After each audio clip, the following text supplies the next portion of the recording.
السلام علیکم ورحمۃ اللہ وبرکاتہ۔ نحمدہ و نصلی علی رسولہ الکریم، اما بعد۔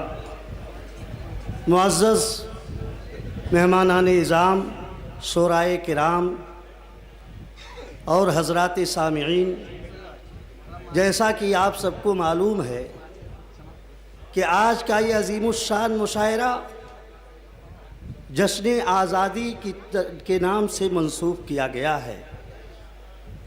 دوستو،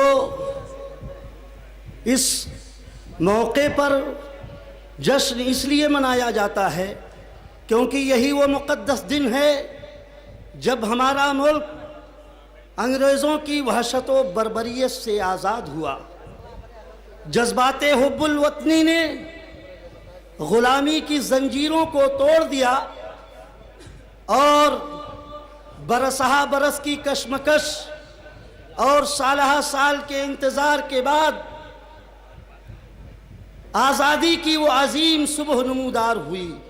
یہ داغ داغ اجالا، یہ شب گزیدہ سحر، وہ انتظار تھا جس کا یہ وہ سحر تو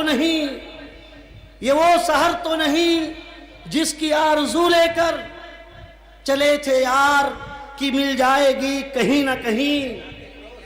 مٹی کی محبت میں ہم آشفتہ سروں نے، مٹی کی محبت میں ہم آشفتہ سروں نے وہ قرض اتارے ہیں کہ واجب بھی نہیں تھے۔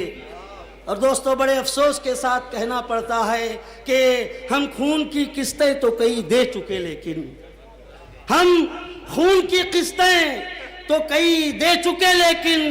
اے خاک وطن قرض ادا کیوں نہیں ہوتا، اے خاک وطن قرض ادا کیوں نہیں ہوتا۔ دوستو، ہونا تو یہ چاہیے تھا کہ یہ پروگرام 15 اگست کے دن کیا جائے، لیکن کچھ عوارض کی بنا پر 13 اگست کا انتخاب ہوا۔ جیسا کہ اس موقع پر کالجوں میں، اسکولوں میں اور مکتبوں اور مدرسوں میں جشن آزادی کے عنوان سے پروگرام منعقد کیے جاتے ہیں، اسی طرح وہ اردو شاعری اور وہ اردو زبان جس نے کاروان آزادی کو منزل مقصود تک پہنچنے میں نمایاں رول ادا کیا، اس مناسبت سے مشاعرے اور کوی سمیلن بھی منعقد کیے جاتے ہیں، اور اسی سلسلے کی کڑی آج کا یہ مشاعرے جشن آزادی بھی ہے۔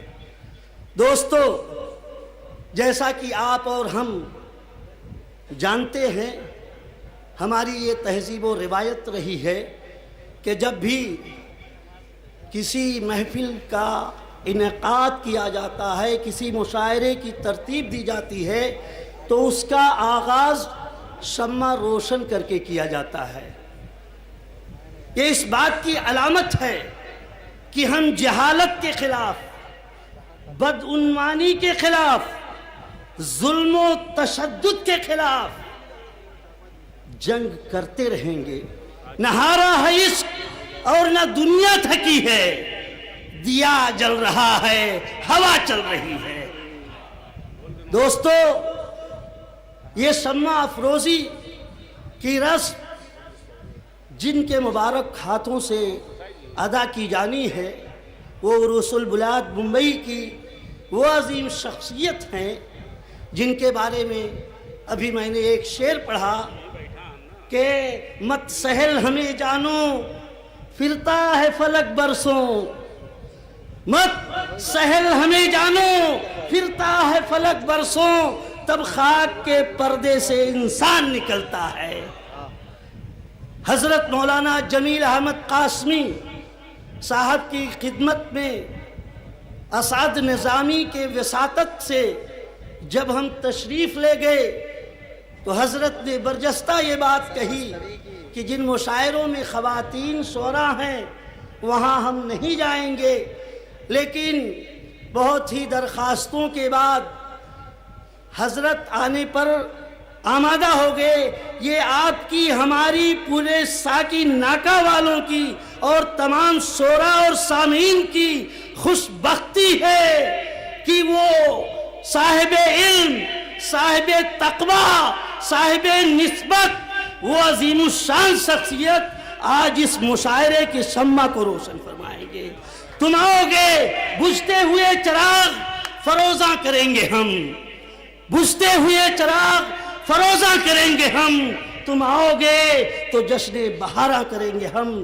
حضرت مولانا سے بڑے ہی ادب و احترام سے، بہت ہی خلوص کے ساتھ میں تمام سامعین اور شعراء درخواست کرتے ہیں کہ آج آپ اپنے دست مبارک سے اس مشاعرے جشن آزادی کو روشن کر کے ایک ایسا اتہاس رقم کر دیں، ایک ایسی تاریخ مرتب کر دیں جس عزت مآب جمیل احمد صاحب قاسمی کے ہاتھوں سے شمع روشن ہونے والا ہے۔ آپ حضرات استقبال فرمائیں گے شمع روشن۔ حضرت گرامی، اس مشاعرے کی شمع روشن ہو رہی ہے، اس کے بعد پھر انشاءاللہ تعالی مشاعرے کا باضابطہ آغاز ہو جائے گا۔ میں چاہتا ہوں کہ جب شمع روشن ہو تو آپ تمام حضرات زوردار تالیوں سے استقبال کریں اس مشاعرے کا، حضرت مولانا ریاض احمد صاحب دامت برکاتہم کا۔ بہت بہت شکریہ حضرت مولانا ریاض احمد صاحب دامت برکاتہم نے ہماری دعوت قبول فرمائی اور اس مشاعرے میں تشریف لائے اور شمع روشن کی۔ انشاءاللہ حضرت والا کی ذات بابرکت سے یہ مشاعرہ بھی بابرکت ہوگا۔